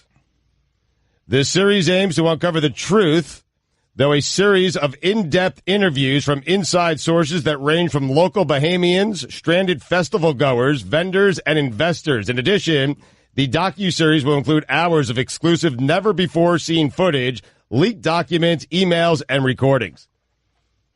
I actually want to see that. That's pretty good. Firefest. Fire. For all the latest headlines and information, tune to the SportsCenter on ESPN Radio all throughout the day. Greg Cote of the Miami Herald has not yet done his Back in My Day. He does not have confidence in today's Back in My Day. He has given his Back in My Day to his son for review, We will find out in the next hour whether Greg Cote is brave enough to do his Back in My Day in the next hour. In the interim, you guys have heard of this Sean Penn book, this novel that is getting just torched everywhere. Sean Penn is, in many ways, what a lot of people don't like about Hollywood, just his face. It's also his spending and his politics and his elitism, but it's his face. No, you're right. He does. He has an unlikable face. Okay, and really so, does. all right, put it on the poll, Guillermo. Does Sean Penn have an unlikable face? Who else has one of those, by the way? Who in sports has the unlikable face? It's just his face. Has it always been that way for Sean Penn? Like when he was Not when he was Spicoli? younger. No? Right. No. Right. It was lovable almost. I mean, when he was Spicoli, it was better. Yes. But we do this with everybody. We do this with everybody in the history of entertainment. We will love you once and then chew you up and then spit you out and make fun of your novel. But what I like that Sean Penn has done here, or Sean Penn's people, on this book that is getting crushed. This is a great ad in the New York Times today. It begins with, "The critics agree." And then it reads, "Honestly, shut your face, Sean Penn. Sean Penn, the novelist, must be stopped. Ignore Sean Penn." These are different. This is the Chicago Tribune, the Huffington Post. Is Bob Honey wildly offensive? Reader, it is. Perplexing and unquantifiable by design, according to the New York Times. This was from The Guardian. Repellent on one level, but stupid on so many others. So what they write is, the critics agree, read it and decide for yourself. And then at the end of it, for counterpoints, by Salman Rushdie, Jane Smiley, Paul Theroux, Stuart Dybeck, Sarah Silverman, Bill Maher, and others, go to SimonandSchusterPublishing.com/Bob Honey. Wow. The book's going to sell like crazy. Oh, that's right? brilliant. Like the whole thing, he is trafficking in his fame. This might be an elaborate Joaquin Phoenix joke for all I know. Sean Penn writing a novel because he believes he could sell anything on his fame. Yeah, could be an inside joke. Hey, here's what I'm going to do. No, you can't. Yeah, I will. Watch me. It's as if everyone, when we ask the question about annoying faces in sports, rush to their phone and text us Jay Cutler. Is that the one? Is Eli Manning? Does Eli Manning have a likable face? Like, what is Grayson Allen? Now, wait a minute. Hold on a second. Hold on. You guys are senior. You guys are bringing the unlikable resume. Derek Jeter doesn't have an unlikable face. Oh, yes, he does. Grayson Allen wins the game. Grayson Allen does. Yeah. It's really bad. I'll give you a good one, Mike. Do an image search on this. Jonathan Papelbon. I don't need an image search. Hold on a second. Because I hate his face. Hold on a second. Grayson Allen, are you sure you're not combining Grayson Allen's face with his resume? Are you positive? Positive. Positive. First time I saw him, knew I didn't like him. And that was before he started doing dirty things on the court. Listen, I'm going to refresh your memory. I'm going to turn my computer around. There's a picture of Grayson Allen. You tell me. Oh, I know what Grayson Allen looks like, Stugotz. Thank you for the photograph of Grayson Allen. Sometimes you need your memory jarred, man. That's a punchable face. I mean, geez. So I'm not really looking for punchable faces. Aren't punchable faces something different? I'm talking about, you see a face, I don't like that person. I don't have any other information other than that person's face. Look at what swept over me. I don't like you. How often does that happen? Because I feel like Jay Cutler's general attitude confuses this. Eli Manning's general, why the long face, confuses this, whether he's winning the title or 2-14. It's a chicken and egg situation, though, because you don't know if Cutler has that attitude because he's saddled with that face. Yeah. That is the conundrum, isn't it? Yeah. I feel like Johnny Manziel has an unlikable face. He's got that same quality. But what are we doing just affluenza here? Or are we doing just white faces that look like they've had it very easy and are also resumes that are annoying? I have what everyone considers to be the definitive list of the 50 most punchable faces in sports. Okay, now we're getting somewhere. Finally, someone found something somewhere. Circa 2011. Thank you, let's do Bleacher this. Report. All right, hold on a second. Let's do this. 50 on down. Boom, let's go. Oh, wait, you want 50? Hold on, let's go from 50. Okay. But that's it. Punchable faces, get the fanfare. Now we find it. This is the history of sports? Yeah. The definitive list on the history of punchable faces in sports. As of 2011. Okay. Yes. Yep, as of 2011. Ready for number 50? Yes, let's bang through these as fast as we can. Tim Lincecum. No. This is a very dated list. Hold on already. a second. Let's go to number 40 then. That's no good. 50's no good. Let's go to number 40. All right, let's hold on a second. I got to scroll down here. Let's stop at 45. Notre Dame Athletics. I mean, that's not a really punchable face. You want me to go down to 40 here? Let's go to 40. Bill Plaschke. That's a good one. No, that's a good one. That's a good place to start. Let's start there. There was a tie, actually, and Woody Page. Yeah, both of them. That's fine. They deserve it. All right, 39, Stugotz. Albert Hainsworth. Ooh, it is a dated list. 38. Johnny Damon. Oof, dated. Good one at 37, though. Josh Beckett. Oh, that's a good one. That's a good one. Yeah. Is this 2007? I don't know. 34, Mel Kiper. 33, Peyton and Eli. 32, Keyshawn. I actually agree with this one. 31, Don Cherry. What? Don Cherry has a punchable face? You agree with that? Totally, dude. Number 30. I thought it was the suits with him, not the face. I'm skipping down to 28. It's a tie between Chris Collinsworth, Skip Bayless. 27, Tom Brady. 25, the Glazer brothers. Which Glazers? Malcolm and the ones who own the Bucks? Yes. I think Jay Glazer might sneak in there too, though, wouldn't he? Perhaps. We'll see if he's You up punch here. him in the face, he'll punch you right back in the face. 23, I think you'll agree, Kyle Busch. Yes. Okay, now we're getting good. Let's go here. And here we go. Let's sail into the sky with the top 20. 22, Lane Kiffin. Yeah, all right, now we're doing it. 21, Carlos Zambrano. What? I agree with that one, actually. 19, Cortland Finnegan. That's true. I got a great one here. 18, Apollo Ono. Wow. That's a rare speed skater on the list. Number 16, a tie, Peter King. And Roger Goodell. Yes. Oh, this list is getting good now. Number 13, totally agree, Rafael Nadal. Yeah. Number 12, Phil Hellmuth. That's not pronounced correctly, I but don't that's care. okay. The poker player. Number 11, Ronaldo. Yeah, that's a good one. 10, Kobe. 9 is a tie between Phillip Rivers and Jay Cutler. Manny Ramirez. McElroy. Really? Dan Snyder. No, hold on a second. What happened there? Is that Rory? What's his last name? Rory McIlroy. They got it right there? Yes, you nailed McElroy. it. You nailed it. Well, I don't think that's what happened. Sean Avery, 5. T.O., number 4. Colin Cowherd, number 3. Yes! Yes! Wait a minute. Low-ranked Colin Cowherd. It should be higher. A-Rod, number 2. Not anymore. J-Lo fixed it. And number 1. Wait a minute. Happy birthday to Rooney Mara, 33 years old. 33 Happy years old. birthday to him. I don't care. Good luck. No, don't. Is Rooney no, Rooney's not a he. No, that's a woman. Yeah, it doesn't really work. Actress. Baby. Put him in a tough spot. Yeah. What happened?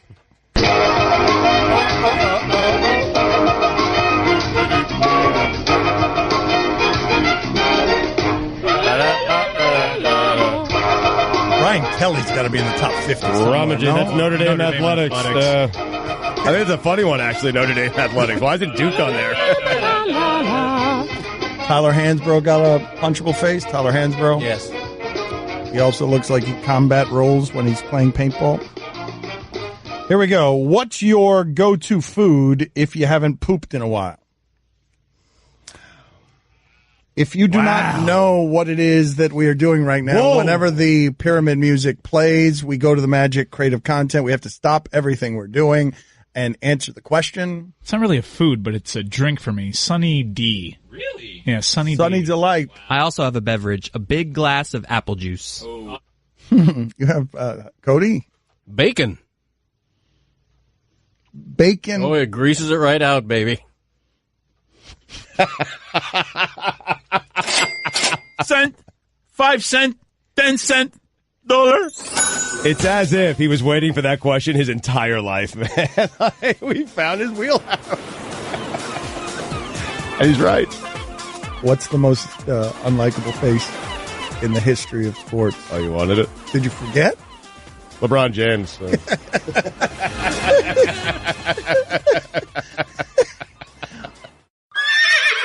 I'm a one-trick pony. Literally. I show up at kids' parties and act cute. That's pretty much it. So excuse me for being bitter. When Geico says not only could we save you money on car insurance, but we do more. Like give you 24/7 access online, over the phone, or even via our award-winning mobile app. Well, ooh la la. Aren't they multi-talented? Hey, I said organic carrots. Geico. Expect great savings and a whole lot more. Don Batard. What do you think? I don't know, Greg. What do you think? Well, it used to be that. What just happened? Stugotz. I ask you a question. Yeah. You give me nothing, and you funnel it off to scared guy who's scared of the clock. Or how about we just talk and one of you guys answer my question? What was the question again? This is the Don Batard Show with the Stugotz on ESPN Radio.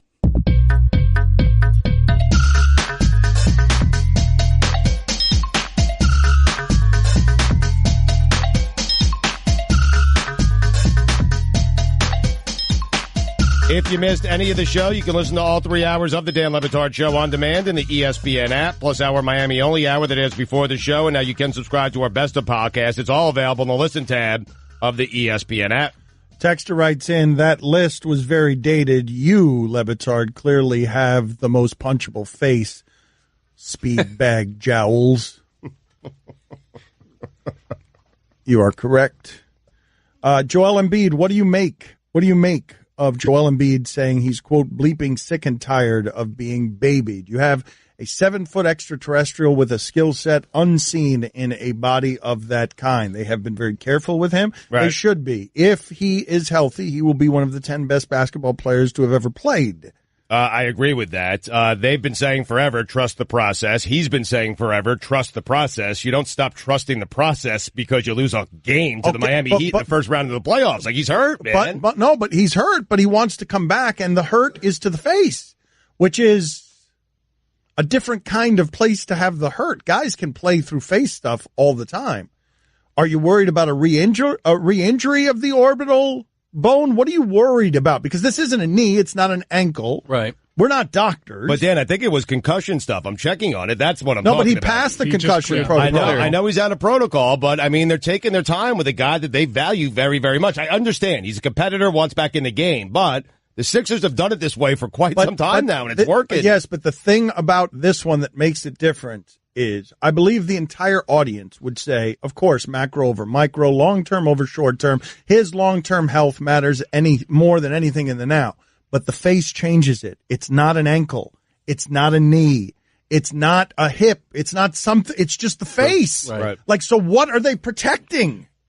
What are they protecting that the mask is not protecting, that their star player would say, frustrated, I'm sick and tired of being babied? Well, they're erring on the side of caution, which they should, and they also realize that the relationship between this guy and Hassan Whiteside is such that Whiteside is all of a sudden going to be a very physical player with the guy wearing a mask. And so why would you rush it? They still think they're better than the Heat. They're not scared of a 1-1 series. They like right? the matchup better without Embiid, is what you're saying. They like the Sixers do, which sounds crazy. Do they like that doesn't sound like it could possibly be right. Is it possible? I mean, you guys are telling me that in today's league, Ilyasova is more valuable than Embiid? That's the argument we're going to make. No, that's not what I meant to say, but why not be cautious when you are the orbital bone, man? The orbital bone has ended careers. I mean, that's when you get a fastball to the face, that's what happened to Giancarlo Stanton. But that is, I mean, Giancarlo Stanton's still playing, and he's the highest paid player in sports and the MVP of the league. Yeah, and he was out for a year and a half, and that injury has ended careers. Has it? Yes, Tony Conigliaro of the Red Sox in 1967. But in baseball, not in this sport, right? Man, all it takes is an elbow to that mask. He's been sitting on that information Hold for a on while. a second. He gave us the exact year, which points out that is more than 50-year-old information that Greg Cote just blew info, man. Info's info. Doesn't change. Facts is facts. Look it up. I don't need to look it up. I know it's true. And I know you also just blew cobwebs across this show. Facts, Jack. You all knew he was going to say exactly that? You guys, all three of you, who won the betting pool? They started pumping their fists. What, the betting pool was facts is facts, Jack. He was going to ignore everything I said after that. Oh, were you talking? Hold on a second. We're in the middle of the NBA playoffs. My good friend and colleague, Greg Cote of the Miami Herald, just referenced Tony Conigliaro. Yeah. A 1967 baseball player. God rest his soul, by the way. That injury not only ended his career, but shortened his life. What a sad story. Tony C. Yeah. What a tandem he and Yaz would have been. Red Sox had it made. George Boomer Scott at first base, Reggie Smith patrolling center field, Joe Foy at third. Man, Joe Lonborg. Crazy lineup. One of the best ever. And then Tony C. got that injury. Jack Hamilton of the Angels hit him. Went down like a sack of dirt. Got back up. Heroically had a great season in 69, I believe it was. Nice. Petered out of the league. And the rest is sad Red Sox history. Getting emotional just talking about it. Hey, this is Wade Jones, and you're listening to the Dan Le Batard Show on ESPN Radio. Dan Le Batard. Jordy Nelson had a goose egg. Unbelievable. What are the odds? Money in the bank, that guy normally. Best Nelson since Ricky Nelson in the 60s. Stugotz. Hands up if you remember Ozzie and Harriet. Put them up. This is the Dan Le Batard Show with the Stugotz on ESPN Radio.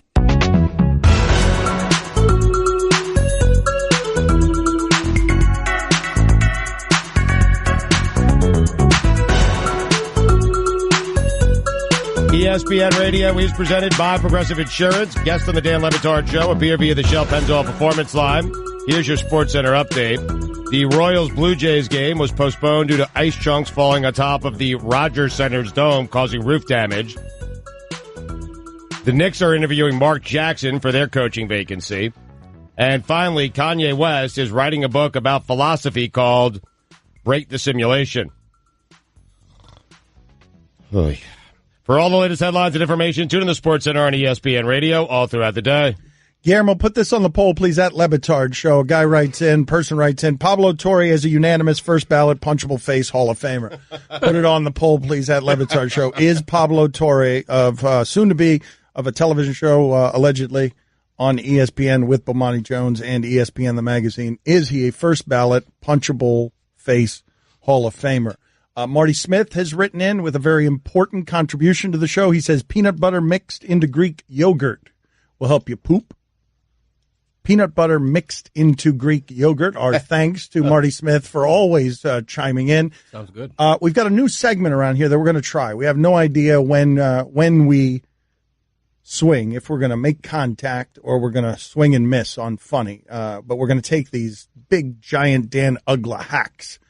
and we'll just see what happens with the results. Big hacks. That's the go-to guy, right? Dan Ugla. It's him or Dave Kingman, correct? I mean, big hacks. Are those my only two choices? Why are those my only two choices? There are guys throughout the sport now and forever that have been big hacks. Why are my only two choices Dan Ugla and Dave Kingman? Well, I can't think of the modern-day guy, the guy who's playing right now, okay? Because Ugla is modern-day, but he's retired. It's Ugla. Every guy playing right now. I guess it's Stanton, maybe. It's that guy who hits size hacks. No, Chris Davis. It's the guy who's hitting 200 for the Rangers, but hits 40 bombs every year and strikes out 5,000 times. Joey Gallo. Gallo. Everybody in the sport is Joey Gallo. I think now. Joey Gallo, I'll check it in a second, was 191 with 45 homers last year. Okay, but hold on a second. Love his wine, though.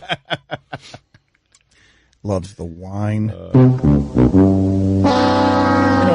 You know what? I'm going to send Cody here to the penalty box. Gallon. I'm going to send Cody out of here to the penalty box, but the penalty box right now, because we've got very cramped studios, isn't an actual penalty box. Apologies to Joey Gallo. It was 209. So the penalty box for the moment is a therapist's couch. This was there now? Yes, get out of here, please. He's got a 2-minute penalty for show killing. He's Greg Cote of the Miami Herald. Quit your funny muttering away from the microphone and go get on the therapist's couch.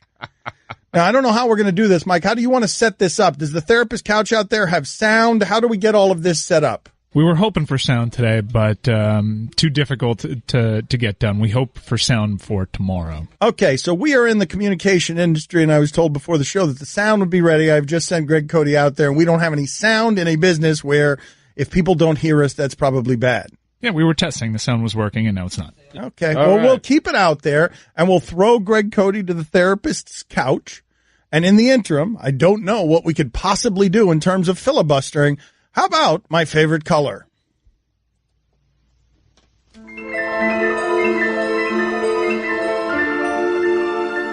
Dan's favorite colors: orange, yellow, purple, pink, blue, magenta, green.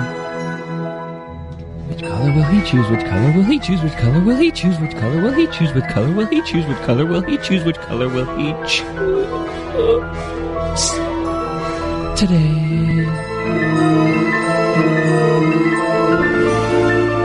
Where are we on this godforsaken list? Guillermo, does anyone in the back room there have where we are on this list of mine?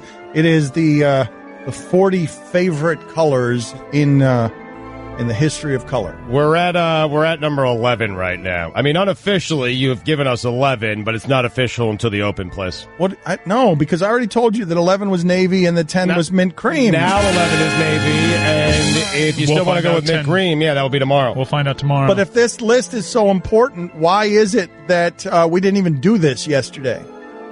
Oh, that's right. Bonus pick today, if you'd like. Yeah, give us two. Two it is. I already gave you two. I gave you navy and mint cream. Now mint cream is official. No, but I mean a 9 is lacewing. I've got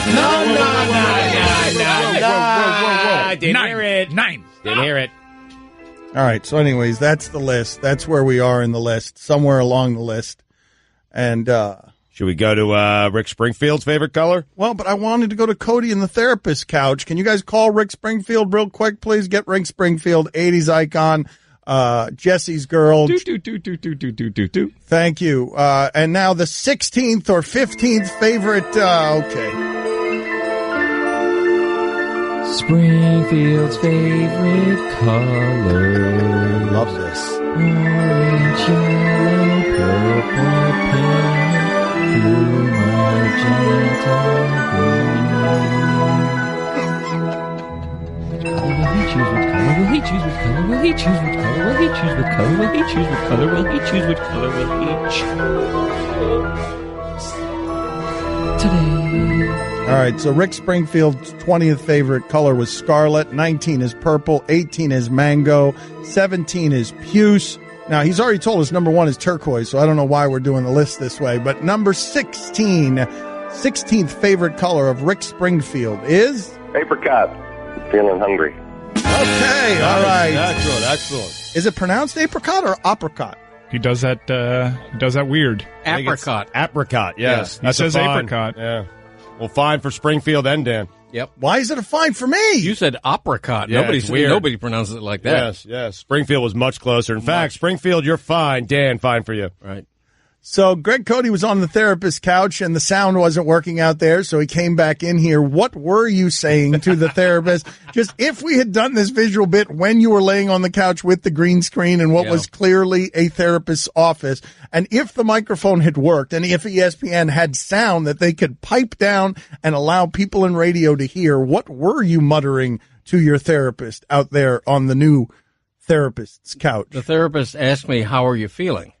And I immediately went into the idea that this alleged magazine, Slate, had disparaged me, and that I felt like, in the movie Absence of Malice, where I had a role as an extra, Sidney Pollack joint, and Sally Field went through neighborhoods. She was a newspaper woman. She went through neighborhoods collecting newspapers because she was so mortified by some error she'd written. And I felt like the same thing with Slate magazine. I was getting ready to go through my neighborhood and pilfer slates out of all the mailboxes because I was so mortified that they would do this alleged comprehensive story on the show, but fail to mention me in even the least iota of reference. And so I was personally embarrassed by that. I was getting ready to steal all the slates not only from the mailboxes in my neighborhood, but also from, the supermarkets. But then I discovered, I don't even know if Slate makes a magazine anymore. It might just be a .com, so I couldn't find any. Slate Slight. Yeah, it was a Slate Slight, and that's a tongue twister. I tried to say it 5 times, and then my therapist said the session's over. Slate Slight, Slate Slight, Slate Slight, Slate Slight, Slate Slight, Slate Slight. It's a tongue twister. Try it. Slate Slight, Slate Slight, Slate Slight, Slate Slight, Slate Slight, Slate Slight, Slate Slight, Slate Slight, Slate Slight, Slate Slight, Slate Slight. So it's not a tongue twister for everybody. Yeah. I'm out of breath.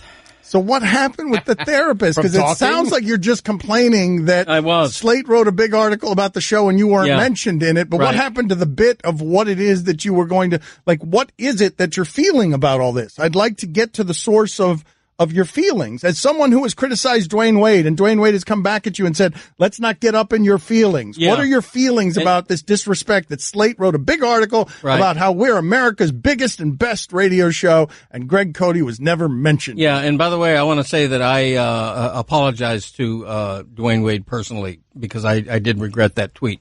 I don't like to feel underappreciated. Okay? So you think Slate should apologize to you? Oh, of course. I think they should have the equivalent of a set rec, a journalism. Well, they had set one. rec. They did have an editorial mistake that they pointed out in the article. They said the Clevelander does not overlook the Pacific Ocean. Yeah. That was the thing that they corrected in that article. That's a minor error. Yeah, that was a funny error to correct. Yeah. Yes. Yeah. Mike, does Greg Cote have a right to be hurt by this? Because I think he does, but you can't control. He knows as a writer, you cannot control what the writer writes. Yeah, but I mean, every other guest co-host somehow got themselves into that great piece. Yeah, they were mentioned in terms of being a part of our universe, but it was really about Dane and Stugotz, the article. Of course, and should have been. It wasn't about the co-hosts. They were just quoted. No question about it. But co-hosts occasional co-hosts who are on the show less regularly than myself, were mentioned, and I just thought it was a slight. I was insulted by it. A Slate slight. Exactly. I think he's right. Slight by slate. So do I. I don't think there's any disputing that. But how can we possibly complain about this when this writer wrote this wonderful thing about our show, which, honest to God, if I'd written it myself, it wouldn't have sounded better for us than if I'd sat down and tried to write something from my selfish perspective. It was that good, huh? That good. Not perfect. It's almost written so well that not even I myself could write it. I don't know about that. But if I wrote it, I would also not include Cote. Don Batard. Greg Cote, one of the few people in my life of any sort that when I see him, I am made just a little bit happier. Then I am very soon thereafter. It's kind of like Vegas, reminded of why he doesn't actually keep me in that happy place. Stugotz. Like, there are very few people. My girlfriend does this for me. My mother does this for me. My brother does it some for me, but very few others do it for me. And Greg Cote is in that inner circle. Thanks, Dan. This is the Don Batard Show with the Stugotz on ESPN Radio.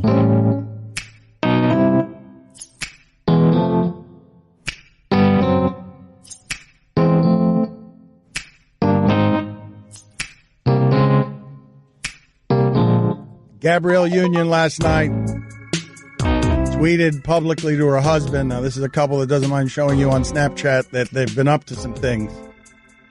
Gabrielle Union said, "Come home, honey. I got something for you." I love them as a power couple, man. Is there a cooler power couple in sports? They are so strong together. You think they're still going at it? Yes. Oh. A-Rod and J-Lo. Yep. Man, they're great. Yeah, that's it. Okay. That's it, Dan. They're wonderful. Yeah. It's pocket aces, man. They just fit. Isn't Justin Verlander married to some famous Kate Upton? Kate Upton. There you go. Nowhere near the class. You wouldn't forget J-Lo, would you? You wouldn't forget her name. Yeah, I don't know. Kate Upton. So it feels like we've had a good poll day. We're trying to get a hold of the writer for the Slate magazine thing so that Cote can yell at him. he's busy, right? Because he did Parks and Rec and he wrote for The Office and he's got other things coming out. I actually had a funny conversation with him because I thanked him deeply for the kind things that he said, and his response was, "I've already been thanked by your show in the most perfect way possible." Stugotz said he didn't read it, but did I want to collaborate on a television show around Stugotz? And I got good news for you guys. He's in. I mean, that's it. Done deal. I got everyone included. Even Greg Cote. I got everyone included. Nobody believes that part. And so Mike was very thrilled that his biggest thanks was Stugotz immediately playing an angle. Like, you can't thank him better than that. It's wonderful. So we're trying to get a hold of him, but he's writing big projects like Stugotz's next television project. Correct. So let's go ahead and update the polls at Le Batard Show. I included you, by the way, so you know. You're in. Thank you. Mike, let me know if we get him, if we get Mike. All right, at Le Batard Show on Twitter, should Mike Ryan be sent to the penalty box for saying, "Those are playoff buckets, boys"? I'm so proud of you. 79% of the audience said yes. Really? Get out of here, man. You want to go do it now? You want to go away for 2 minutes now? I want you to say playoff bucket, boys. All right, I can maybe try to track down Sure from there. All right, do it over there. Does T.J. McConnell look like everyone on Earth named Shane? 82% of the audience said yes. Are there any black Shanes? 56% of the audience said no. Is it right that Poppy complains to Heat owner Mickey Harrison about the air in the bags of chips that he gets for free? Yes, it is. 63% of the audience said yes. My father cursed during the local hour. We had to dump him because he's still so mad at Dwyane Wade. Does Greg Popovich look like Santa Claus going through a midlife crisis? 90% of the audience said yes. Have you ever paid attention to the plot of the Saw movies? 79% of the audience said no. Yeah. It's a funny question. It is. Yeah, we were talking about it because Popovich, we think that he looks like Jigsaw or the old man who plays Jigsaw. Oh, man. What's funnier about that clip? Roy, do you have the clip? Wade Jones?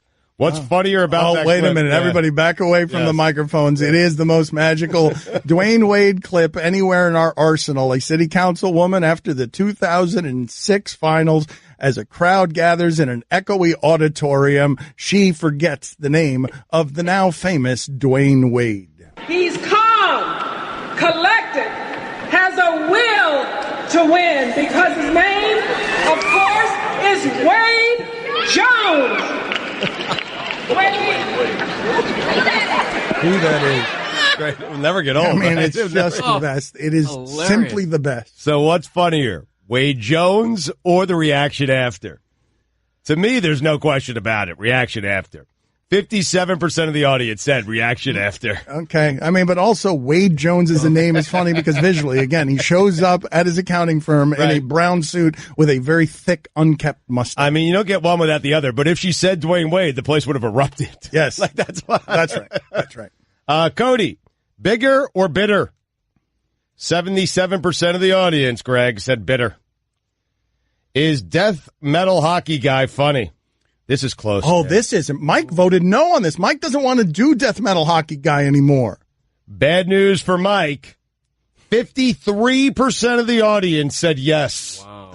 Mike wants to bury death metal hockey guy. He doesn't want to do it anymore. Here's what's bad about that result. Not enough people find it funny, where Mike still has to go through the strain of doing it. It exhausts him. He wants to go to bed after the show.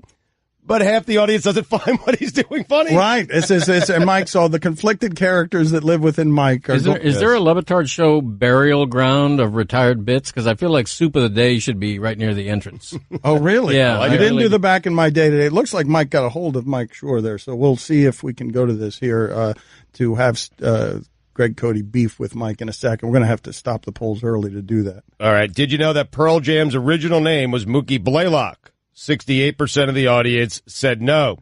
Should Iguodala open up for Dragic?